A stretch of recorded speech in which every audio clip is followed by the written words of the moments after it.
America का वो हथियार जिसकी इस समय दुनिया में सबसे ज्यादा चर्चा हो रही है क्योंकि इसने यूक्रेन युद्ध में सबसे ज्यादा तबाही मचाई है। और सबसे खास बात, रूस का जो S-400 एयर डिफेंस सिस्टम है, जिसे दुनिया का one of the best air defence system कहा जाता है, उसकी न सिर्फ सुरक्षा भेदी बल्कि उसे नष्ट करने में भी एक अहम भूमिका निभाई। उस हथियार को अमेरिका इनडायरेक्टली अब भारत को ऑफर कर रहा है। और हाँ, अगर आपको इस हथियार की खूबियां या खासियत जाननी है ना, तो बस मैं आपको एक लाइन बताऊंगा, आप समझ जाएंगे। लाइन ये कि ये अपनी कैटेगरी का वर्ल्ड नंबर 1 वेपन है। इस कैटेगरी में इससे बेहतर हथियार दुनिया में कोई भी नहीं है। और ये बात सिर्फ ऑन पेपर नहीं है, जी हाँ, ये कागजी शेर नहीं है। एक्चुअल में अलग अलग कई युद्धों में पिछले 20 सालों में इसने अपने आप को साबित किया है और हर बार ये विजेता बनकर सामने आया है। लेकिन ये हथियार है कौन सा? तो इस हथियार का नाम है हाइमार्स। और इसे अमेरिका ही नहीं बल्कि दुनिया का most powerful rocket launcher system माना जाता है। और इस समय भारत और अमेरिकी सेना का एक युद्धाभ्यास चल रहा है। लेकिन ये कोई आम प्रकार का वॉर गेम नहीं है। दरअसल इस युद्धाभ्यास में दोनों देशों की सेनाओं ने अपने वो तमाम हथियार शामिल करे हैं जो कि हाई एल्टीट्यूड वॉरफेयर में इस्तेमाल किए जाते हैं। यानी कि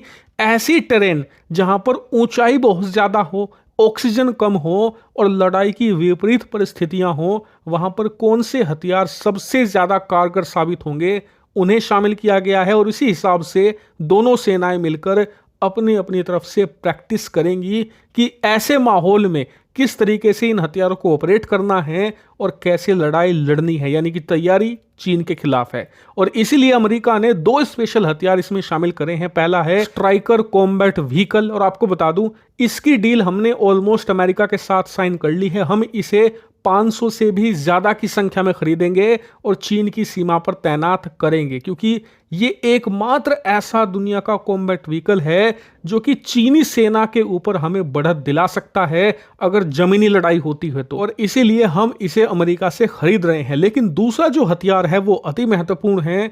यह है HIMARS highly mobile rocket launcher system.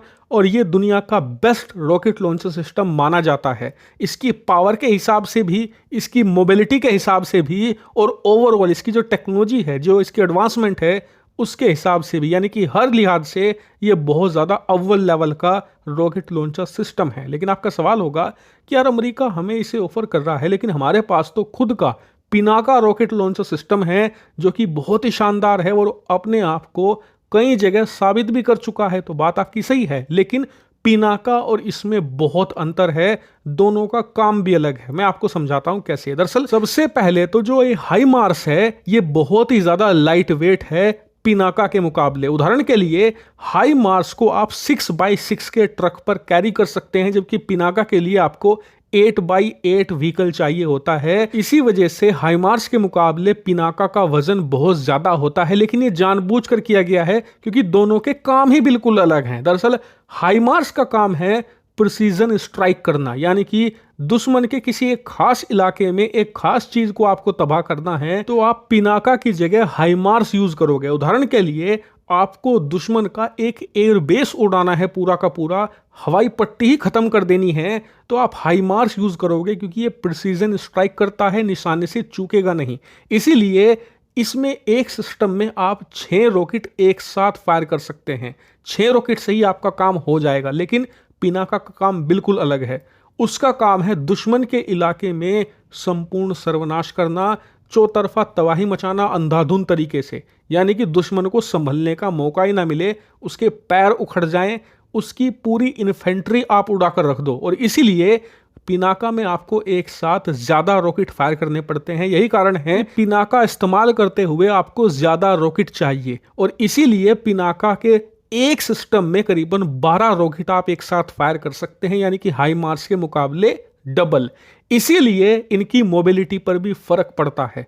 आप पिनाका को एक जगह से दूसरी जगह, खास करके युद्ध के समय, नहीं ले जा सकते, लेकिन हाइमार्स को ले जा सकते हैं। और अगर आपके पास एक नॉर्मल प्रकार का ट्रांसपोर्ट एयरक्राफ्ट भी है, जैसे कि C-130J हरक्यूलिस, आसानी से आप इसे ज्यादा संख्या में लाद कर चीन के बॉर्डर के करीब ले जा सकते हैं। दूसरी बड़ी बात कि जो हाइमार्स है ना, भले ही ये साइज में छोटा हो, लेकिन इसके रॉकेट लॉन्चर की रेंज पिनाका के मुकाबले बहुत ज़्यादा है। पिनाका का जो MK3 रॉकेट है, जो सबसे एडवांस है, वो 120 किलोमीटर तक वार करता है।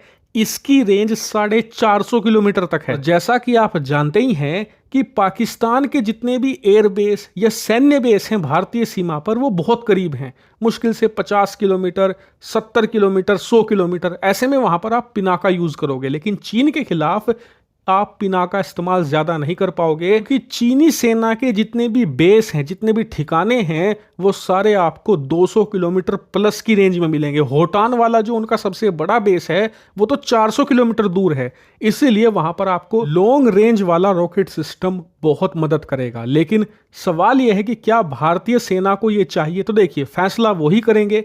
जो भी इसको लेकर खबर आएगी, मेरा काम है आपको सूचित करना। हालांकि आप मुझे कमेंट करके बताइए कि क्या भारत को हाईमार्स के लिए जाना चाहिए या फिर इससे दूरी बनाकर फिलहाल पिनाका से ही जैसे तैसे काम चला ले।